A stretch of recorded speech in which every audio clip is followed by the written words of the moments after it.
Are we witnessing a championship blueprint being torn apart by hesitation? Or is this the calm before the storm that finally brings the Stanley Cup back to Alberta? Welcome back, everyone.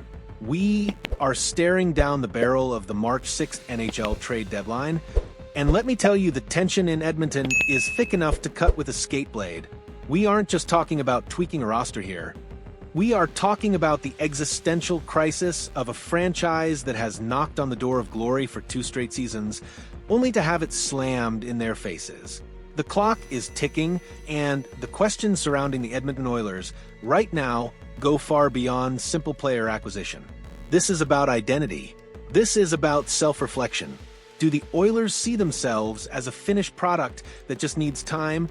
Or do they realize, like many of us screaming at our televisions, that the current formula has fatal flaws? The answers to these questions will determine if we are planning a parade or preparing for another summer of what-ifs and heartbreak. Let's rip the bandage off the most glaring wound first, the crease. We thought we solved this, didn't we?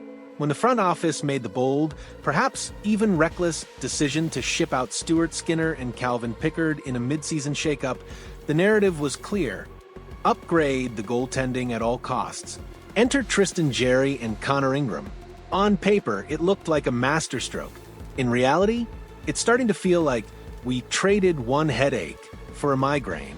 Jarry's start was electric, teasing us with that elite stability we've craved since the days of Dwayne Rollison.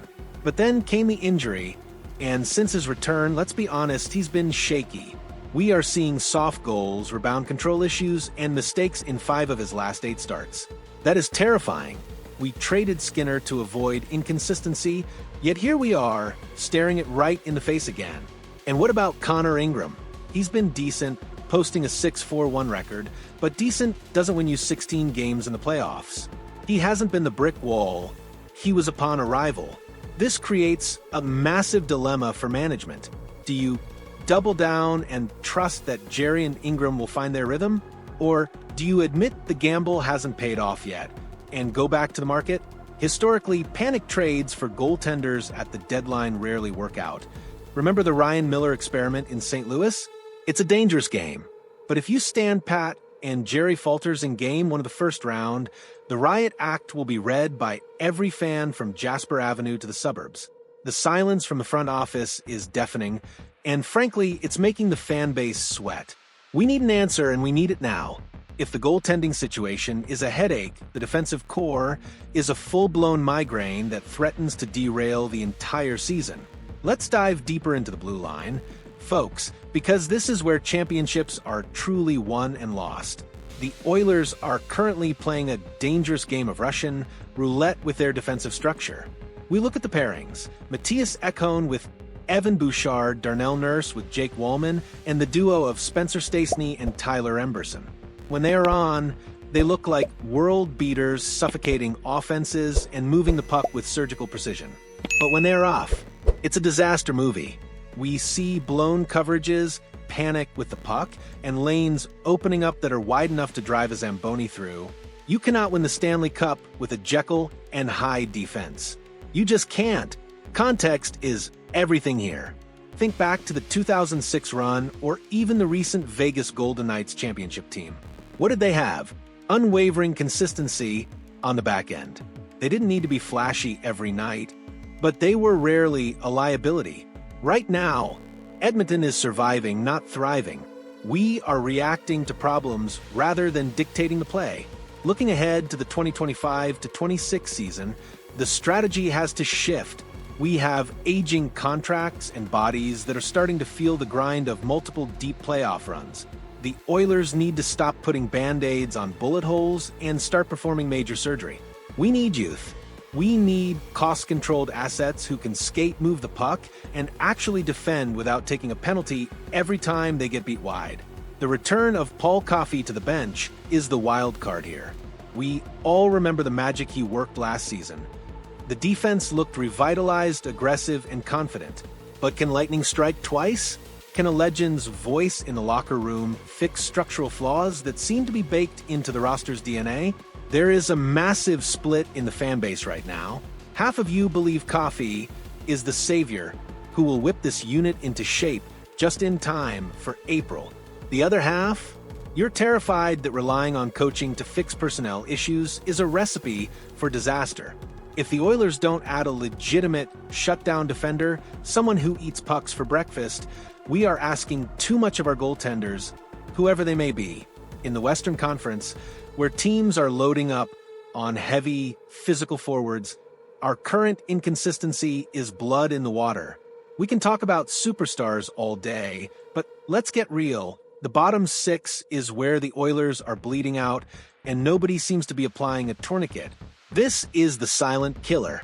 While we marvel at the highlight reel plays from the top two lines, the bottom six forwards are struggling to keep their heads above water. It is painful to watch. These depth lines aren't just failing to score. They are failing to sustain pressure, failing to win faceoffs, and failing to provide any momentum when the big guns need a breather.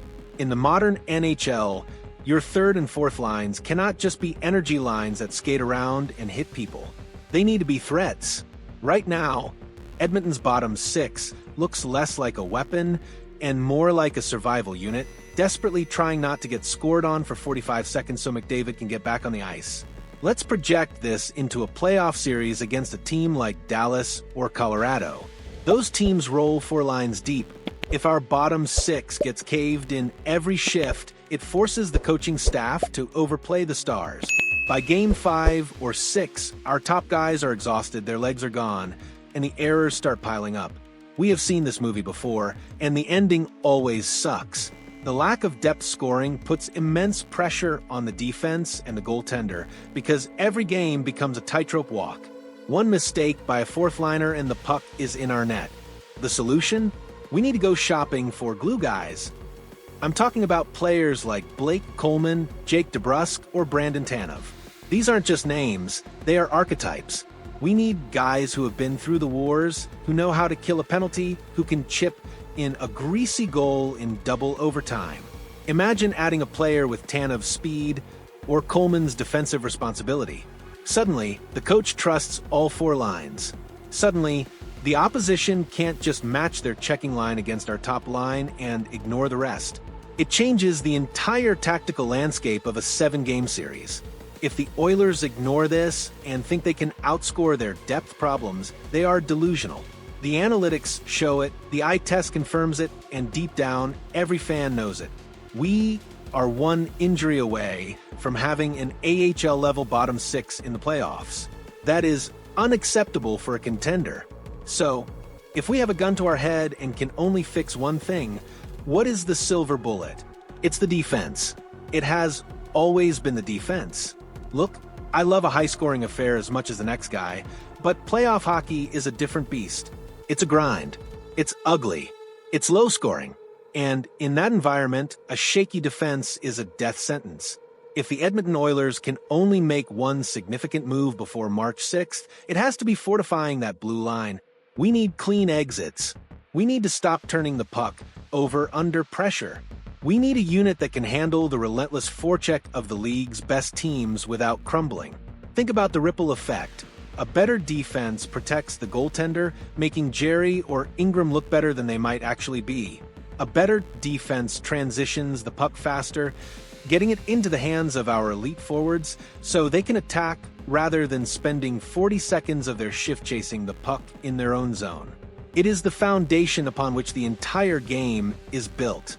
If we fix the defense, we give ourselves a fighting chance. If we ignore it, we are building a mansion on a sinkhole. I might be wrong. Maybe the goaltending stabilizes on its own. Maybe the bottom six suddenly wakes up. But history tells us that hope is not a strategy. We haven't truly seen this team prioritize a lockdown defense in the McDavid era. Not really. Maybe, just maybe, that is the missing piece of the puzzle. The piece that transforms us from fun to watch to impossible to beat.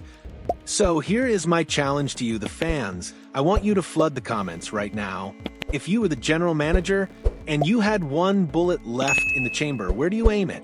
Do you trust Jerry? Do you blow up the bottom six? Or do you sell the farm for a top-tier defenseman? Don't just sit there. Tell me how we fix this before the window slams shut. Let's hear your voice.